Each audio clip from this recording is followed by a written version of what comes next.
What's up, board fam? Eric here, and this is going to be example number 5,689 that Critical Drinker, Nerdrotic, all of these guys do not want to change culture for the better. They just want your money, and they will take it any way you're willing to give it to them, even if they have to pretend to be outraged about something, knowing full well that in the end, they're just going to admit that nothing is going to change, and you out there, you have to stay mad about it. Sorry about your luck. Here we have the Critical Drinker with his sunglasses off because he knows he looks like a complete idiot wearing them in all of his content, but he's got to play the character in the videos to keep y'all happy out there. Here he is on GB News, which is just basically Fox News. So you know it's a bunch of lies and bullshit. Look at the little banner underneath them. It says, breaking US TV challenges woke. We're using woke in 2026. This is crazy. Character in Paramount Plus show, Landman, challenges the use of pronouns. So apparently that's challenging woke. Keep in mind, Paramount Plus also has every season of RuPaul's Drag Race, including RuPaul's Drag Race All-Stars, and including RuPaul's Drag Race Global All-Stars, and all of the Star Trek shows that they complain about are all on Paramount Plus. But I guess US TV challenges woke. Let's hear what Critical Drinker has to say here. I can promise you it's not going to be anything mind-changing, but after we watch this clip, I want you guys to understand, all of you Critical Drinker fans out there, I want you to understand after we watch this, if you're still willing to support him, you probably need to seek some form of therapy, or you just like throwing your money away. Because he's going to admit here in this clip that all he's going to keep doing is complaining about stuff, and it was never about making things better. So all of the hard work that you put in to Star Wars doesn't mean anything. Let's hear what he has to say. I'm good. I'm very happy because Star Wars might be saved. Oh. A beloved series of films. Do you think we've got the head producer, Kathleen? She has now left, I believe, the Star Wars franchise. This guy doesn't even know what he's talking about. The guy that's interviewing him, I don't even know his name. He doesn't even know what he's talking about. He's just reading off whatever it is they're telling him. I also think it's funny that it says Free Speech Nation, fam, on the wall. Free Speech Nation, but here they are challenging freedom of expression by calling it woke ideology. But they're part of the Free Speech Nation. That's pretty fun. Are you optimistic that it can be healed, or is it forever tainted?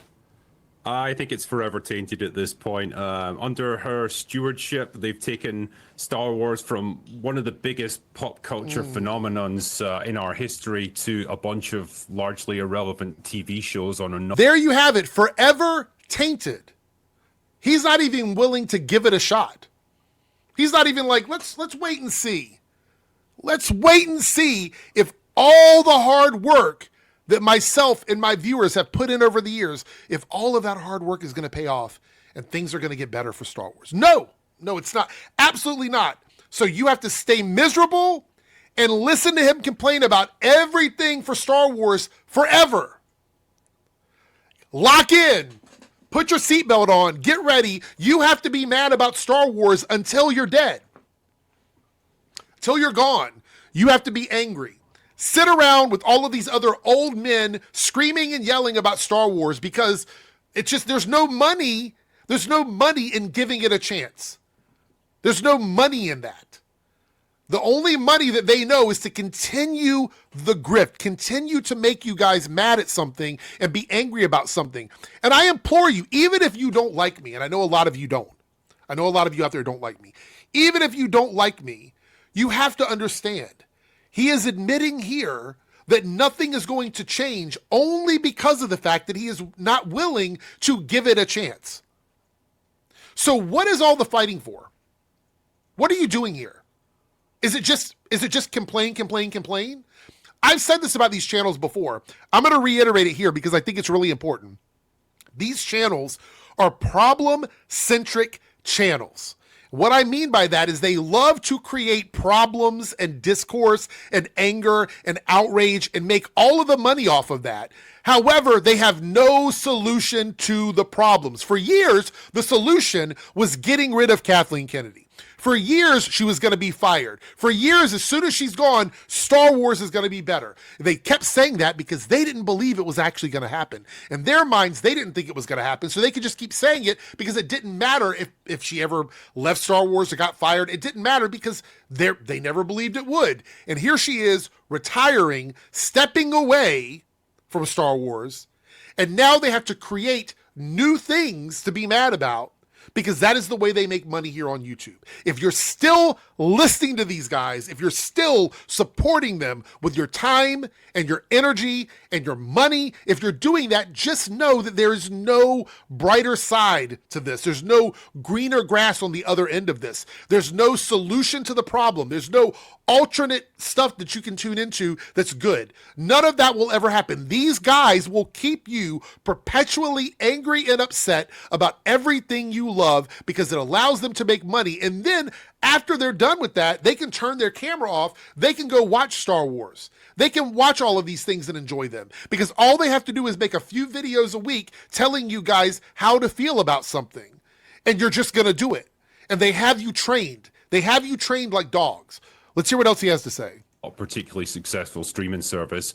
I don't know how you even begin to come back from something like that. Oh, no way. No, and then we also had this week the launch of Starfleet Academy, Star Trek Starfleet Academy, something as a Trekkie, something I really looked forward to for decades. Oh. And I couldn't watch the whole thing because it was just, it made me vomit.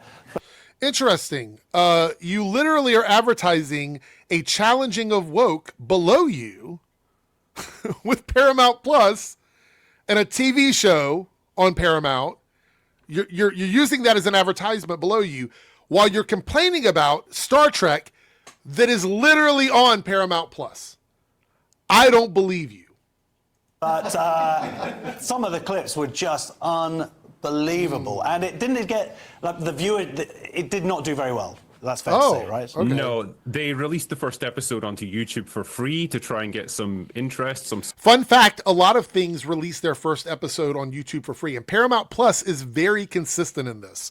You can go through and look at the stuff they release for free. Matter of fact, RuPaul's Drag Race, I just spoke about this a second ago, comes on MTV. It's an MTV show. It breaks records every single year that it comes out, and they put the episodes on YouTube for people to watch. So you mean to tell me that they're doing that because there's a problem? There's an issue? No, they do it because it's the way they market their stuff. That's how they market all of their shows, pretty much. Support for it. It got 1,300 live viewers. So one of my good friends, Gary, who runs a YouTube channel called Nerdrotic. Oh, that's it, right? You got to shout Gary out, right? You can't go on here without giving a little hand job to your friend. You got to feel him up. You got to cup the balls on here and give him a shout out, which was probably established before you ever came on here because the two of you so badly want to be mainstream. The two of you so badly want to be in the position that you chastise everybody else for that you're willing to just go on here and whore Gary out to prove a point. Now, pay attention here. He's going to try to compare Gary, who already has a pre-established live stream with Friday Night Tights, right?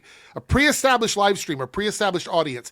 He's going to compare that to the premiere of a show on YouTube where people can watch it other places. They can watch it on Paramount Plus. They can watch it on other locations. If they've subscribed to Paramount through Amazon, there's other ways to watch this.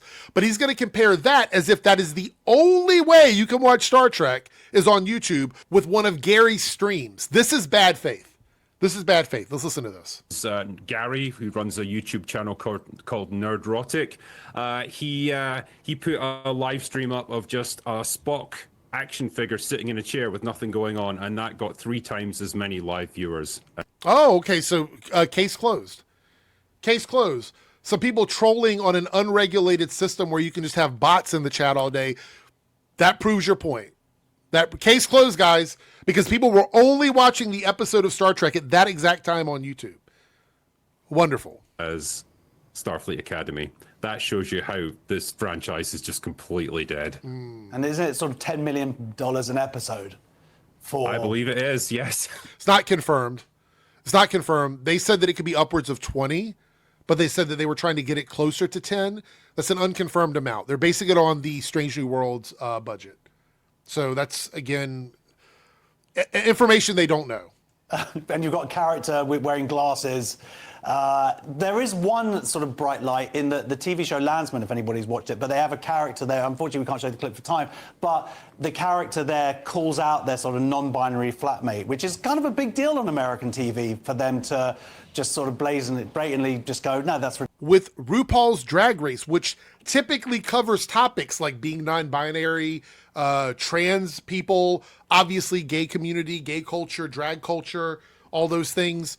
So it's really weird that you're hyper fixated on this scene. Now, because we can't show the scene because Paramount Plus loves to strike channels, I will tell you what the scene is. You have a character named Ainsley who meets another character named Pagan. Pagan is non-binary and is written by someone who clearly doesn't understand anything about the community. Or if they do, they're trying to be a pick-me.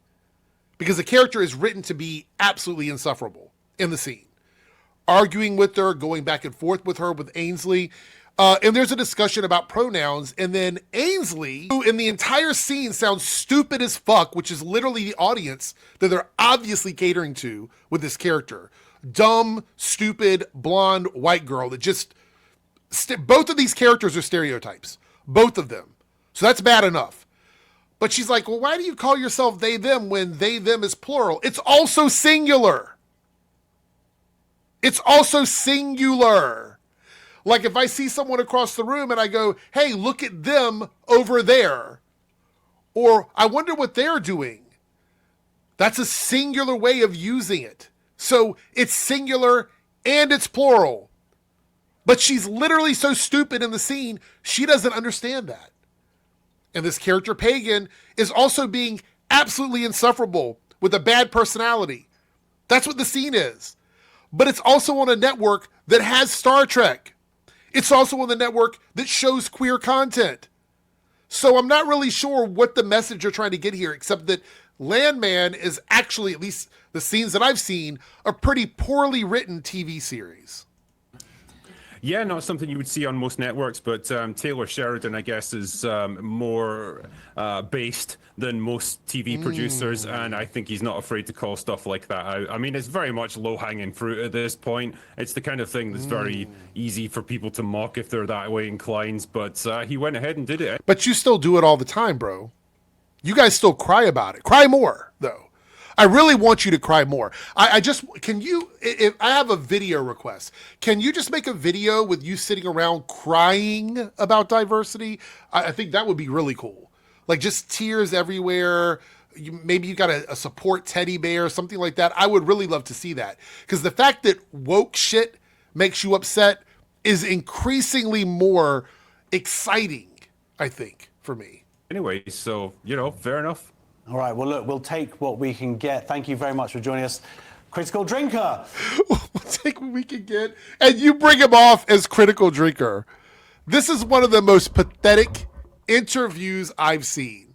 So let's recount what we saw here. He admits that he's never going to give Star Wars a chance, therefore letting all you guys out there know that it's nothing but edging from here on out. It's just an edging session. It's a gooning session, and you're never going to get off. There's never an orgasm at the end of the rainbow. Oh, I'm sorry, rainbows trigger you. There's never an orgasm at the end of the light of the tunnel. So it's nothing but edging the whole time. So you're never going to get that satisfaction. You didn't change culture. All of the fighting that you did to get rid of Kathleen Kennedy amounts to a big old zero. There's actually no net benefit from that because it's just going to be the same shit. Just so you know. So, you wasted a decade. Congratulations. Congratulations on that. And then they talk about how this one scene from this one TV show that's really badly written makes a joke about pronouns when the same network has at least a dozen shows with queer stuff in it. And then the guy here goes, well, we'll take what we can get. That's cope. That is cope. So pathetic. Lying, coping. Oh, I forgot the shout out to Nerdrotic. The full-on shout out. That's crazy. That's great. Oh, and also pretending that Star Trek Starfleet Academy only premiered on YouTube, and those are the only views that count. Such bad face shit. Fuck these guys. Cry more. Cry more. I'm going to keep pushing for more diversity and more woke shit in media. And I'm not even doing it just to spite you, but it is really spicy that it gets under your skin. Keep on trying to be mainstream and lying to your audience, and you guys will keep lapping it up. Take care.